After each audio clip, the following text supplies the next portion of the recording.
Hello, कैसे हैं आप लोग। एक बहुत ही कॉन्सेप्चुअल लेकिन बेसिक क्वेश्चन आप लोगों को मैंने दिया है।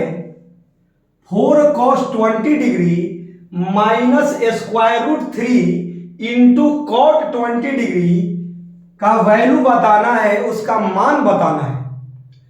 मैं ऐसा क्वेश्चन आपको क्यों दिया, इसलिए मैंने दिया बच्चों कि कभी कभी आपको यह मालूम होना चाहिए कि बोर्ड लेवल के बेसिक यदि फॉर्मूलाज आपको पते हैं, कोई फॉर्मूला आपके माइंड में है, तो कुछ कंसेप्चुअल क्वेश्चन भी बेसिक हो जाते हैं। कैसे?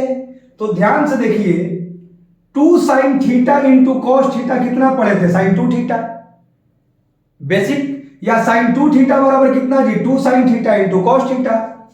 2 sin a into cos B का ये फॉर्मूला पढ़े हैं। sin c minus sin d का ये फॉर्मूला आप लोग जानते हैं। यदि जानते हैं बेसिक फॉर्मूला, तो ये ऐसे क्वेश्चन बहुत ही बेसिक हो जाएंगे। आइए हम और आप मिलकर इसको सोल्व करते हैं। ध्यान से देखिए बच्चों, मैं 2 कॉमन ले रहा हूं।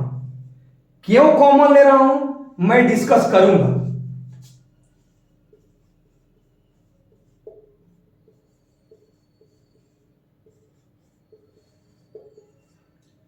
ध्यान से आप देखिएगा तो ये √3/2 जो है,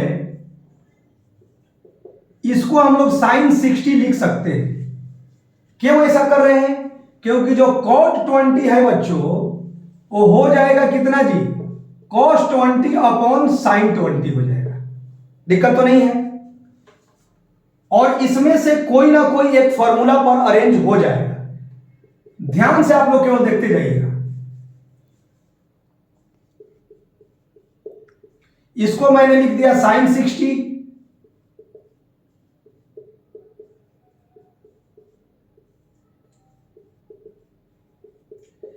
देख लीजिए बच्चों, ये टर्म कितना हो गया जी? sin 60 degree. ऐसा करने से क्या बेनिफिट मिला, तो ध्यान से देखिए। यदि आप एलसीएम ले रहे हैं, एलसीएम, ये sin 20 एलसीएम हो गया, तो ये कितना हो जाएगा जी? 2 sin 20 इंटू कॉस 20। और ये कितना जी?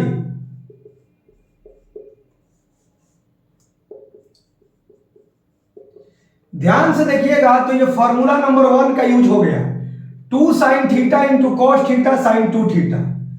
और ये जो है, इसको जो है यदि फॉर्मूला पर अरेंज करना होगा तो 2 से मल्टीप्लीकेशन और 2 से डिवाइड कर देंगे, तो ये फॉर्मूला नंबर 2 हो गया। कैसे भाई? 2 sin theta into cos theta, 2 sin a into cos B. Any doubt? इसीलिए बच्चों बेसिक बेसिक फॉर्मूला भी जानना है कि स्टेप वाइज आप कैसे आगे बढ़ेंगे। तो ध्यान से आप लोग देखिए, ये मेरा मिलकर कितना हो गया बच्चों? sin 40 degree. ये कितना हो गया? 2 sin a into cos B. सारे लोग बोलिए sin a plus B, sin a minus B. तो 60 माइनस 20 कितना जी? 40।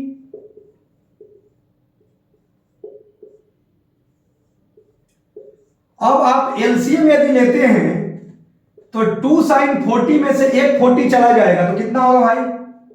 पूरा लिखते हैं, स्टेप वाइज लिखते हैं। चलिए, कोई दिक्कत नहीं है भाई, इसको मैं इरेज कर सकता हूं ना। ये फॉर्मूला आपको मालूम है तो 1 2 3 4 और नेक्स्ट स्टेप में आपका क्या होगा जी?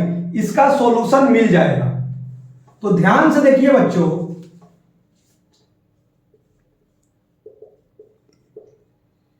ये कितना हुआ जी? 2 sin 40 माइनस sin 80, और माइनस प्लस क्या होता है बच्चों? माइनस। 2 से 2 क्या हो गया जी? कैंसिल हो गया। तो कितना हो गया बच्चों?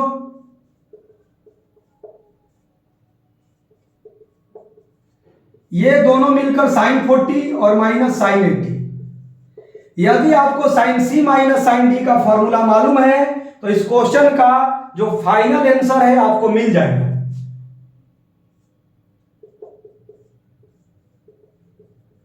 क्या होता है बच्चों? sin c minus sin d क्या होता है? 2 cos और इंटू कितना जी साइन। 2 cos क्या होता है c प्लस डी, तो 40 प्लस 80 अपॉन 2 कितना हो जाएगा जी 60। और अगला कितना जी c माइनस डी, तो c माइनस डी और अपॉन में क्या होता है 2, तो ये कितना हो जाएगा जी -20। किसी को कोई दिक्कत नहीं है तो ध्यान दीजिएगा बच्चों, तो ये कितना हो जाएगा ध्यान से देखिए, तो 1 अपॉन कितना जी साइन 20 क्लियर है इंटू 2, और क्लास 10th में पढ़े होंगे cos 60 डिग्री का वैल्यू कितना जी 1 अपॉन 2, और साइन में फॉर्मूला मालूम है ना जी भाई कि साइन में माइनस थीटा रहता है तो कितना होता है जी माइनस साइन थीटा, तो ये माइनस क्या हो गया भाई, ये ऐसे लिख सकते हैं। ध्यान से देखिए ये कैंसिल, तो इस क्वेश्चन का जो आंसर हुआ वो कितना हुआ जी -1 हुआ। अब इस सॉल्यूशन को आप यदि गौर से ध्यान दीजिएगा बच्चों, तो आपको लगेगा, और बहुत सारे बच्चे इसको सोल्व कर भी चुके होंगे, कि यदि बेसिक फॉर्मूला मालूम हो तो कॉन्सेप्चुअल क्वेश्चन भी बेसिक बन जाते हैं। तो कॉन्सेप्चुअल क्वेश्चन को यदि बेसिक बनाने हैं तो बहुत सारे फॉर्मूले माइंड में चाहिए, और स्टेप वाइज यदि आप वर्क कीजिएगा तो ये काफी ही ये बेसिक लेवल का क्वेश्चन हो जाएगा। आई होप दैट कि ऐसे क्वेश्चन मैंने इसलिए आपके सामने लाया कि आपको बेसिक फॉर्मूला मतलब स्टेप वाइज चलने पर एक अच्छे और कॉन्सेप्चुअल क्वेश्चन भी बेसिक हो जाते हैं। तो आई होप दैट कि आपको अच्छा लगा होगा। ऐसे ही आप जुड़े रहिए, बहुत सारे थ्योरी और क्वेश्चन आप और हम मिलकर एक दूसरे के साथ डिस्कस करके कोशिश करेंगे सोल्व करने का। Okay, thank you.